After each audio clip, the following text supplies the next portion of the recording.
Good morning. My name is Theo Edmonds, and I'm the co-founding director of Ideas, a creative chamber of commerce in Louisville, Kentucky. And welcome to the first live stream of the Who's Louisville project. During the course of the next 2 months, this project is taking place at Zephyr Gallery on East Market Street in Louisville, Kentucky. And over the course of the 2 months, we'll be talking to industry leaders and artists from around Louisville and around the country about issues that are affecting our world. I'm joined this morning by Aaron Yarmuth, Executive Director of Leo Weekly. Leo is our partner in this adventure. And we have our first two guests of the live stream broadcast. We have Dr. Shiao Woo and John Shiao Woo. Welcome. Thank you. Thank you. So, this is called the Who's Louisville show, and let's just start off with that question. Who is Louisville right now? Who is Louisville? Louisville, to me, is a growing city with a lot of energy, a lot of entrepreneurs. I think the mayor's doing a great job with the vision of growing the city.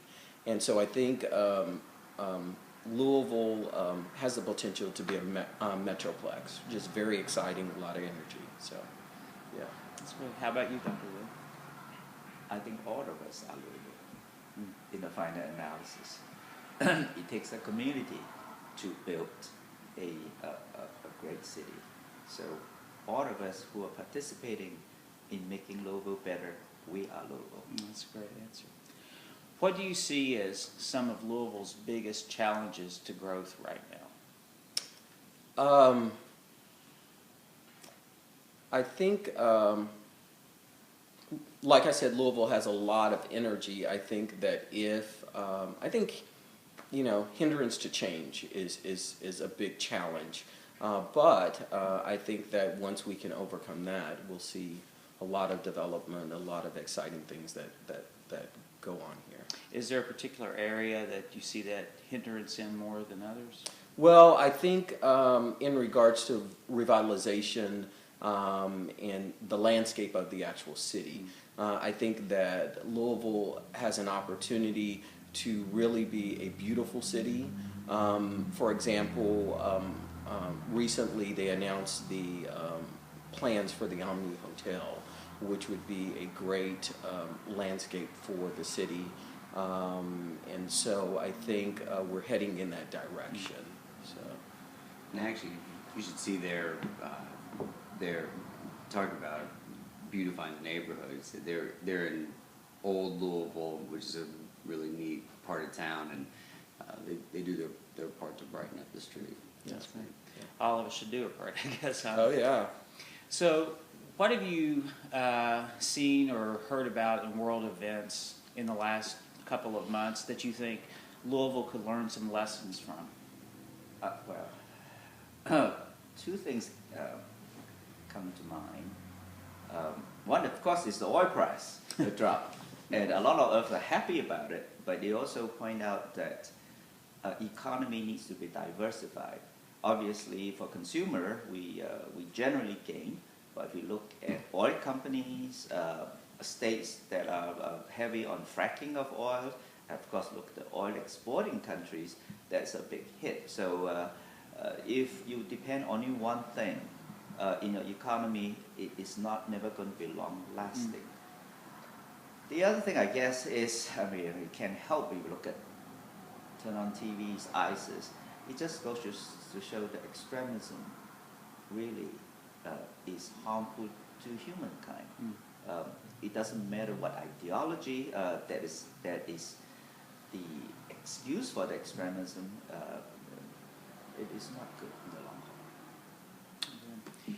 Have either one of you read anything in the last bit that you think that really impacted you and maybe even caused you to ask new questions about your own personal life or the world or anything that you think that you listeners would like to maybe know about?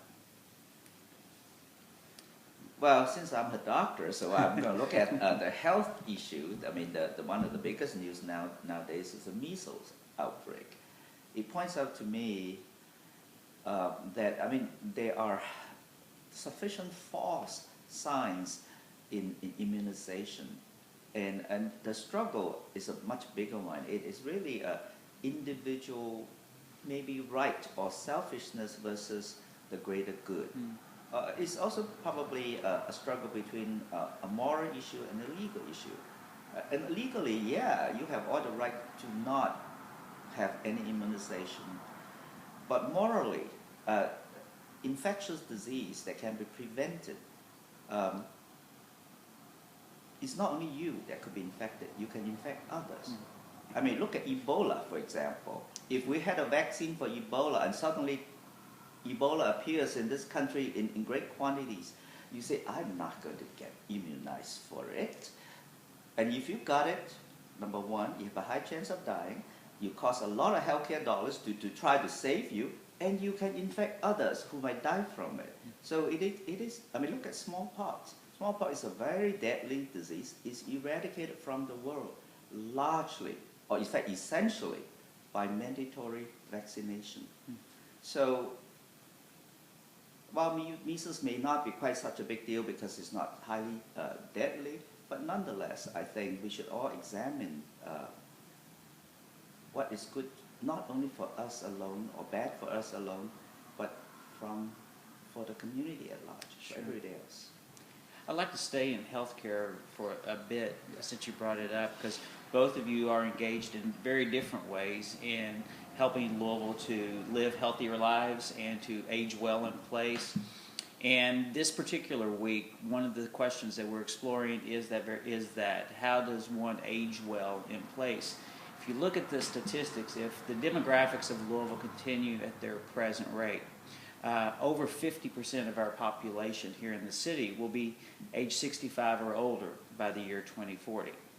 That, combined with the aging healthcare industry being such a prevalent part of our economy, I think it represents some unique challenges for us as a citizenry, but also some unique, perhaps, opportunities on the business front. And I was wondering if you could both, maybe from your own point of views, address that. Well, you know, my background comes from healthier eating practices. And so what I've seen over the years, in the last 3 years, is that there's really a need for a change in individuals' mindset in regards to their nutrition. I think that chronic illness, which plays a huge part in Kentucky, can be reversed or prevented through healthier eating practices. So, you know, Kentucky is a great state because they push a lot of locally grown fruits and vegetables and so on, but what you do with those items is very important. So I think access to healthier meal options and so on will actually change the landscape in the future of the health of Kentucky. So. Well, from a physician point of view, I think I look at it in a broader sense. Of course, the first thing is to have good genes that you have, unfortunately, no choice of that. But the environment or how you live one's life, how one lives life, does play a significant part. Now, nutrition is one aspect. In general, I think is balance and avoidance of extremes again. Meaning, I mean, smoking is undoubtedly bad. This is one of our biggest problem in Kentucky. Now, alcohol in moderation is fine, but in excess, obviously, is no good. Now, obesity is certainly bad, but in fact, as one grows older, being too thin may not necessarily be the most healthy thing. So to be kind of in the normal weight part is actually a good thing. Now, inactivity is a big issue. One should just move around, not just exercise or work out, just move around. And to me, really the secret of eternal youth is a good night's sleep. And you know, Americans by and large are not very good sleepers. And that, I think, is contribute because sleep is our natural way of healing on a daily basis. So good night's sleep. That's great. Aaron, how are you sleeping these days? Well, it's sun hasn't been up the last couple mornings. No, it is funny because one of the things that I was really ready to experiment with was not having a TV in the bedroom, and just sort of get talked into it, and all of a sudden it's like, now instead of going to sleep at whatever it might be, 10, 11 o'clock, it's like, let's just see what's on from, and then an hour or two later, it's cutting in,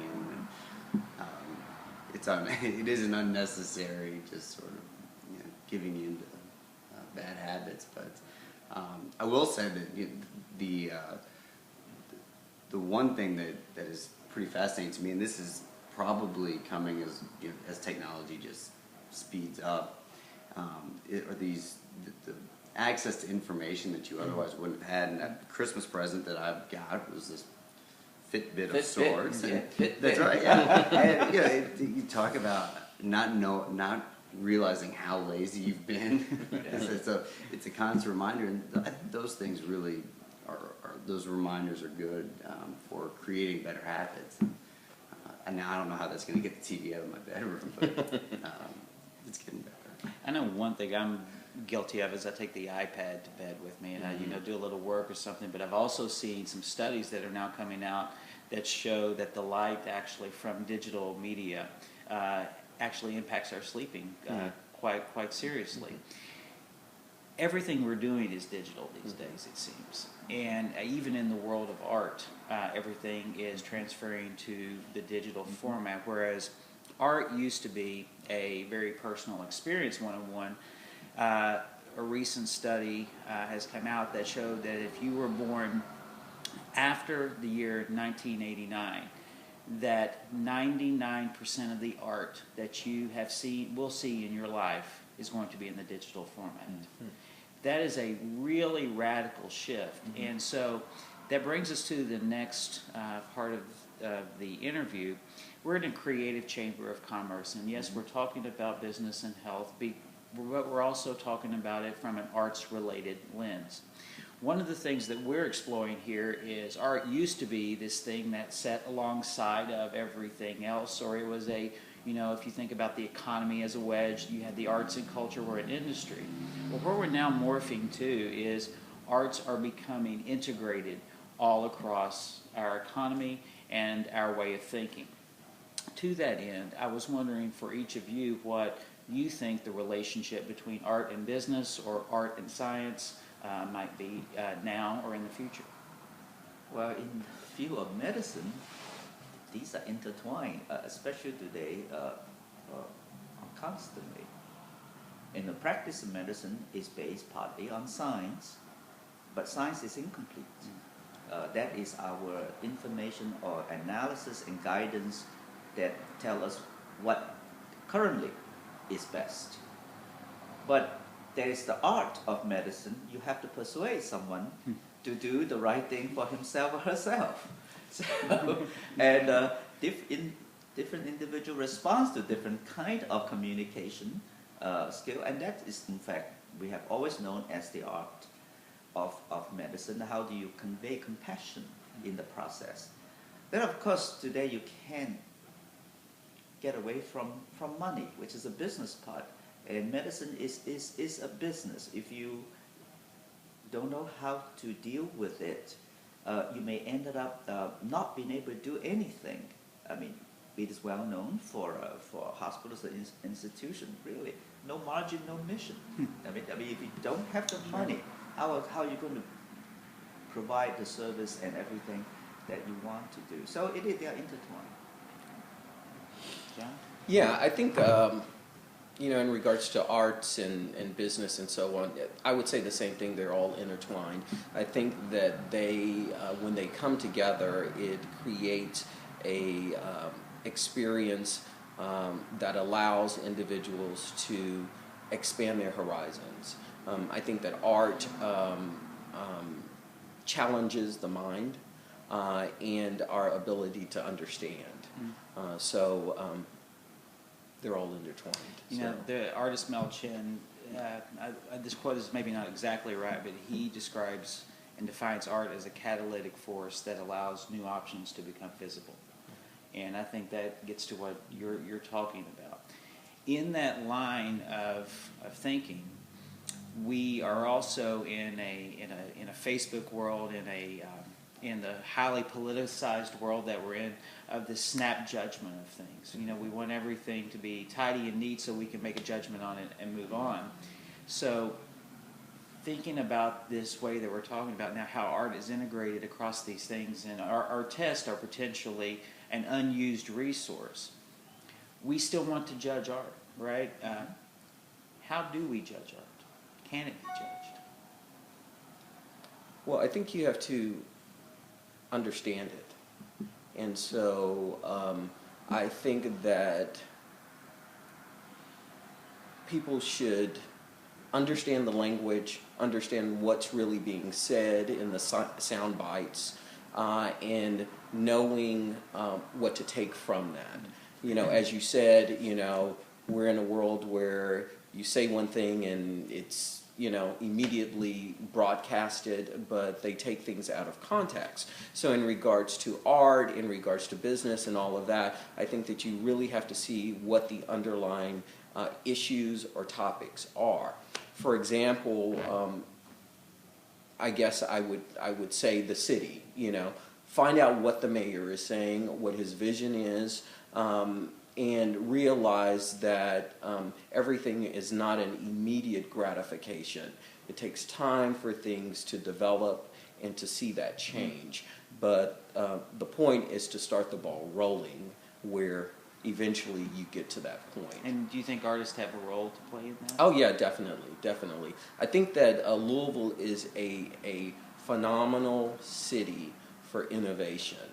And so, you know, ironically, I met with the city last week in regards to discussing their vitalization projects within throughout the city, and I was completely amazed at their support for social entrepreneurs.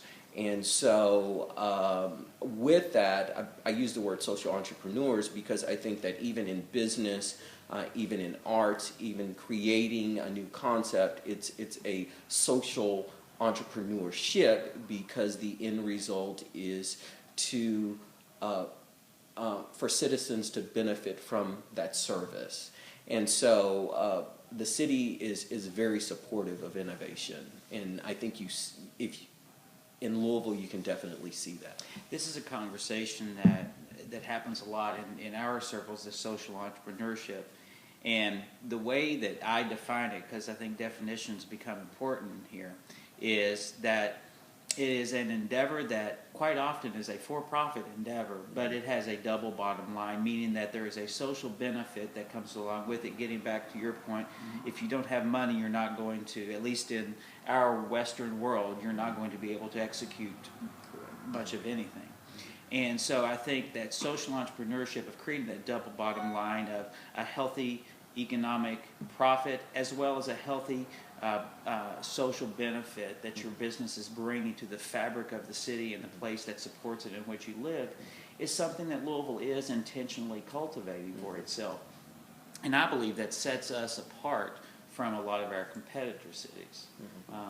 One thing, and to that, and one thing that I noticed, and this is probably a post-recession sort of culture that we live in, is that there's an art in partnerships, and how you get things accomplished. Now, very few people, like Mark Zuckerberg might be one of the only few who can do something entirely on their own. Without that, without partnerships, you're not going to be able to achieve things, but more so things that will be sustainable, will have those exponential factors that will have not just a positive economic impact, but also societal impact. And that's really where, I guess, after a recession, you're trying to maximize investment, maximize profits any way you can, and you have to do that through collaborative efforts. Sure. And collaborations are complex. Their partnerships are complex. What all of you guys are in business and in different ways. What are the foundations of a good partnership, a good collaboration? I think common goals and trust. And and if we can both see that these are where we are going in partnership, and it is, well, we all know that the best situation in any endeavor is a win-win situation rather than a win-lose situation. So if you partner, you're going to hopefully be win-win rather than one partner winning against the other. And you have not only set goals, but also set process to get there. And well, of course, I'm a timeline kind of person. Every project has to have timeline and periodic review and make sure things are going the right way. So yes, you do need someone who's a little bit OCD about things and to make sure things are moved along. But the final goals are really the important thing. I mean, coming back to arts, I mean, to me, arts reflect and enrich life. So yes, it's always judged by our individual life experiences or prejudice, whatever you call it, or predilection. But it is really in the context of our own life experience. So the richer one's life experience has been, perhaps the more acceptance of a variety of artistic expression, which actually reflect life. Sure. I mean, into that, in one of the conversations that happened here last night at our Mix and Pivot event was that talking about partnerships, that Louisville is used to being traditionally a one museum city with the Speed Museum. But now there's the Kentucky Museum of Art and Craft is doing amazing things there. The Speed is still doing amazing things. So I think that we are really at an evolutionary moment in our city where the institutions are growing as well as the people that support them. And that comparison that you talk about that makes us learn, I think, when you go into a gallery and you see one painting, for instance, hanging beside another, those paintings get into a conversation with each other. You change out any one of them, the experience becomes different. It becomes richer in a way. So I think that we're experiencing that also in our city with our institutions, and that's a thrilling thing to see happening alongside the entrepreneurial activity in the city. What artist have you all seen? Because I know both of you travel quite a bit. What artist have you all seen that has really impacted you outside of Louisville? John, you should talk about Amsterdam. Well, yeah, my favorite picture is the Night Watch in Amsterdam, and I think it's Rembrandt's Night Watcher. Yeah, I think that at that moment when I first saw it, it really opened my mind to art, because the colors are so vivid, like it was just painted. And it was just so amazing to see how did they create those colors during that time period and where they're so relevant today. And so it's today I still think that's the most vibrant picture, that painting that I've seen. And so but with art and with the changes that are going on in the city, I think that it's really important for all of us to realize that one of the keys to success is inclusion.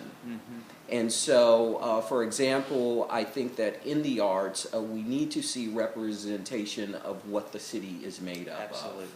And so I think that there is, with my conversations with, several of the arts organizations, museums, and, Fund for the Arts and so on, I think that's one of their missions, is to change the landscape where you're able to see, someone who represents you.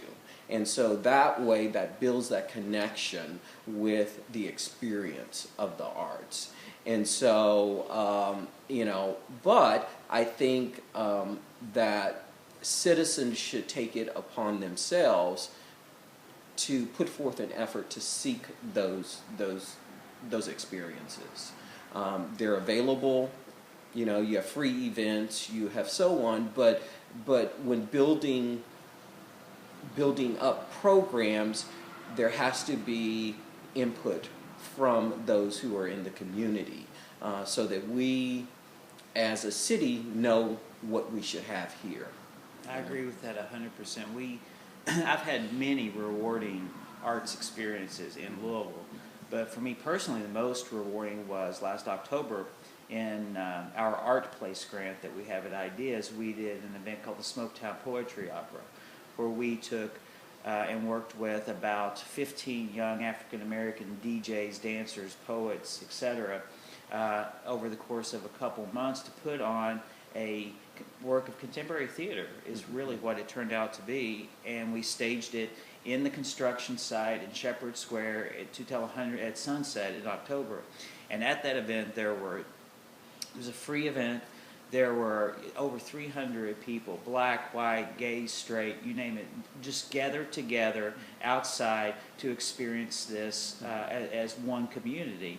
And that was a thrilling event for everybody, I think, to experience that, because it made it richer.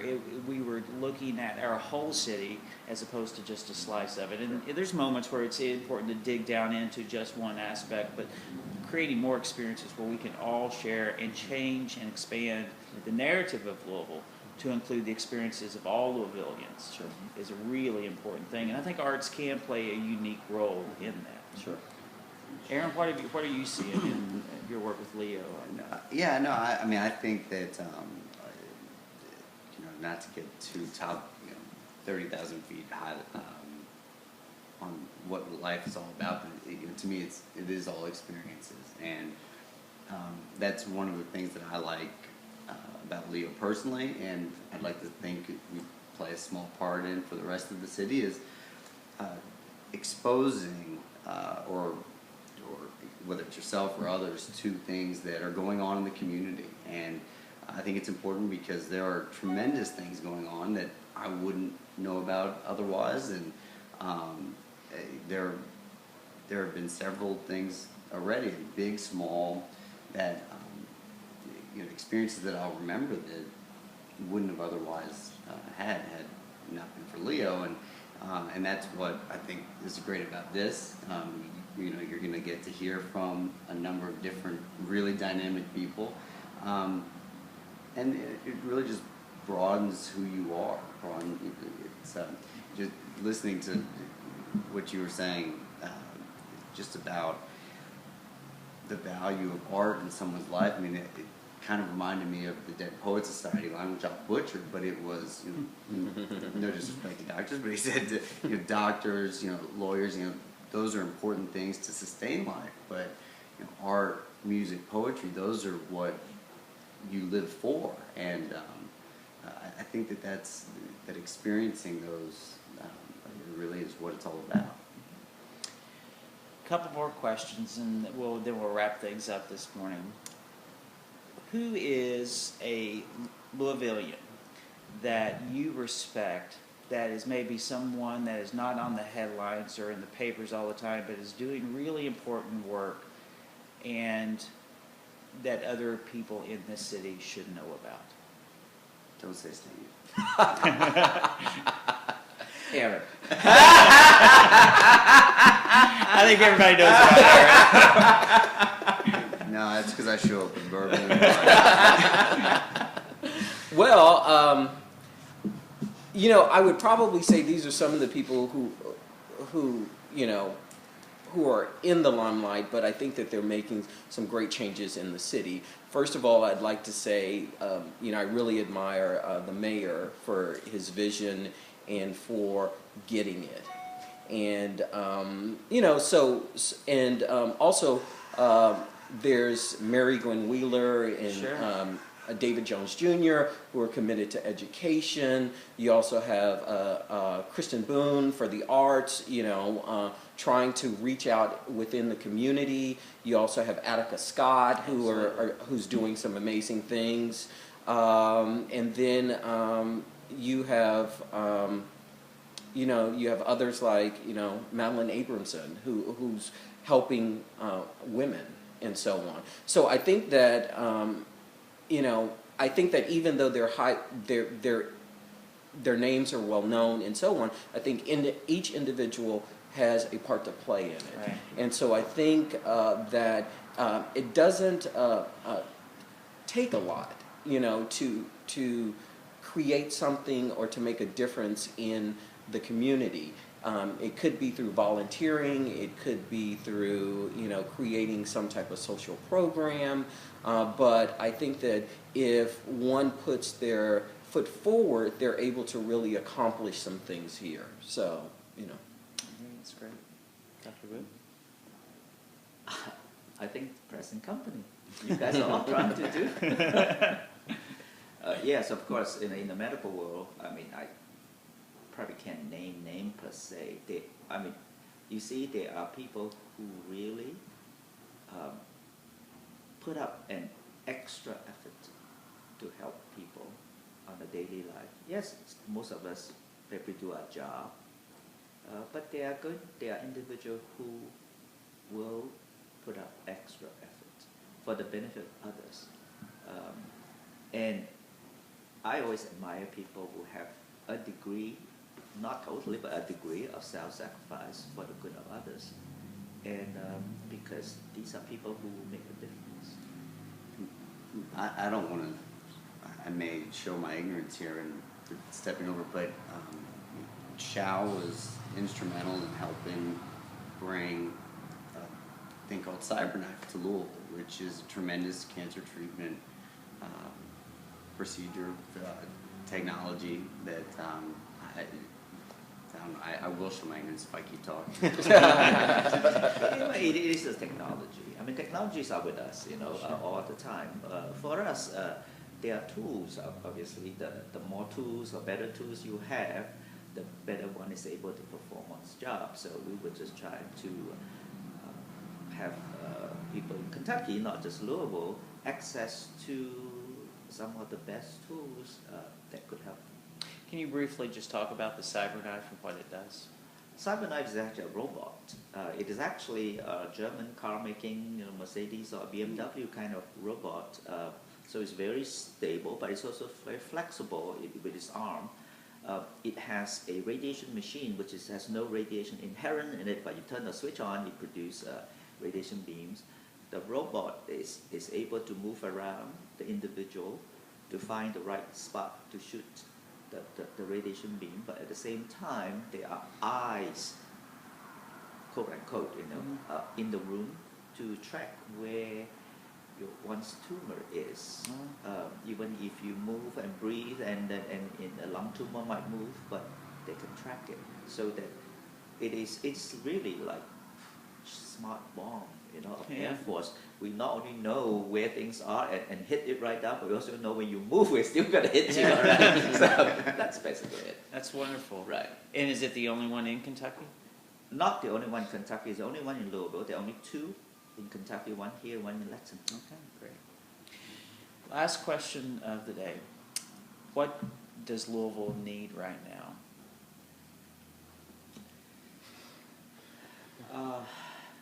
I think Louisville will continue, hopefully, to need infusion of new blood.